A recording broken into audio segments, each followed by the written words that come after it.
किसान भाइयों नमस्कार।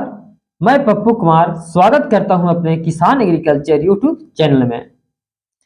किसान भाइयों, आज की वीडियो में हम बात करने वाले हैं कि मिट्टी क्या है और मिट्टी को हम क्या कहते हैं। किसान भाइयों, मिट्टी को मृदा या मिट्टी दोनों एक ही है।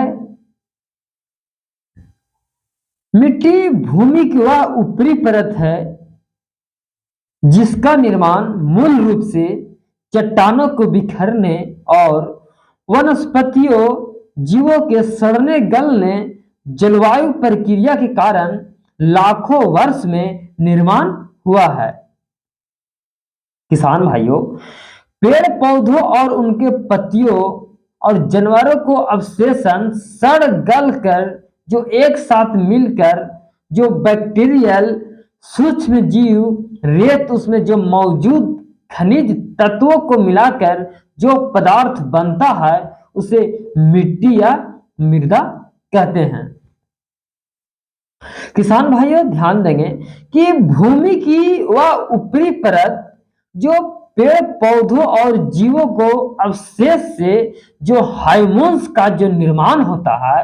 किसान भाइयों, अगर जो हार्मोन्स का निर्माण ना होगा मिट्टी में तो हमारी जो मिट्टी है वो उपजाऊ नहीं होगा, जिसमें हम फसल नहीं उगा पाएंगे।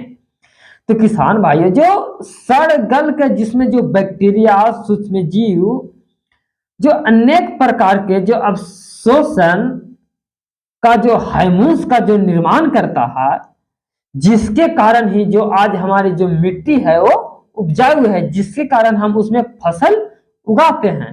तो हम ये जानेंगे कि मिट्टी कितने प्रकार के होते हैं। किसान भाइयों, मिट्टी तो अनेक प्रकार के होते हैं, लेकिन हम वो 8 प्रकार की मिट्टी के नाम हम बताएंगे जो कि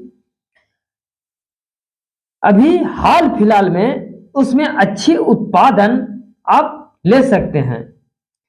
किसान भाइयों, जो पहली है मिट्टी वो है जलोढ़ मिट्टी। जलोढ़ मिट्टी भारत में लगभग 25% पाया जाता है। यह भारत का महत्वपूर्ण मिट्टी है। यह मिट्टी नदियों द्वारा लाई गई है और यह मिट्टी में अधिक मात्रा में पोटास की मात्रा पाया जाता है, जिससे हमारी फसल लगाते हैं जिसमें जो दाना बनता है वो इस जलोढ़ मिट्टी के कारण ही बनता है। क्योंकि जो दाना का बुलंदी और जो बड़ा साइज करने में और विकास करने में पौधों को रोगों से बचाने में ये जलोढ़ मिट्टी का मदद करता है। दूसरी आती है काली मिट्टी। काली मिट्टी भारत की स्थानीय मिट्टी में से एक मानी गई है। यह मिट्टी सबसे अलग दिखती है। इसे रेगुर मिट्टी भी हम कहते हैं। इसमें नाइट्रोजन और पोटास हार्मोन्स की कमी होती है। ना तो इसमें पोटास होती है ना तो नाइट्रोजन होती है, यानी कि इसमें हार्मोन्स की भी कमी होती है। इसे काली कपास मिट्टी भी हम इसे बोलते हैं। काली कपास मिट्टी यह महाराष्ट्र, कर्नाटक, गुजरात और मध्य प्रदेश में अधिक पाया जाता है। इस मिट्टी में मैग्नीशियम, चूना और कार्बनिक पदार्थ अधिक मात्रा में पाया जाता है। किसान भाइयों, अब हम बात करेंगे तीसरी मिट्टी की। वो आती है लाल मिट्टी। यह मिट्टी पीला एवं चॉकलेटी कलर का होता है। यह मिट्टी जलवायु और चट्टानों की टूट फूट से बनती है। यह मिट्टी पानी के प्रति सहनशील होता है और इसे हल्की पीली भी देखने में ये लगती है। यह मिट्टी में लोहा, एल्युमिनियम, चूना अधिक मात्रा में पाया जाता है। इसे लाल मिट्टी के नाम से भी जाना जाता है। इस मिट्टी में आप फसल अधिक मात्रा में आप पैदावार ले सकते हैं।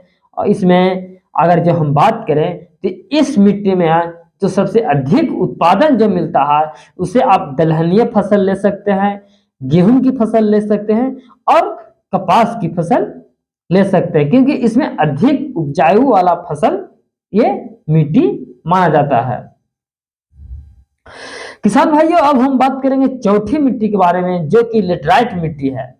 यह मौसम के बारिश से गुजरकर मलकने, गरजने, सड़ गल कर जो मिट्टी चट्टानों के टूटने फूटने से, जो आंधी पानी के जो बहाव से ये जो निकल कर आती है और ये कहीं कहीं पे जम जाती है, तो इस मिट्टी को हम लेटराइट मिट्टी कहते हैं, क्योंकि इस मिट्टी में लोहा, एल्युमिनियम और चूना अधिक मात्रा में पाया जाता है। इस मिट्टी में पोटास की अधिक मात्रा होती है। किसान भाइयों, अब हम बात करेंगे 5वां नंबर पर, जो कि मरुस्थलीय मिट्टी होता है। यह मिट्टी कम वर्षा होने वाली क्षेत्र में मिलती है।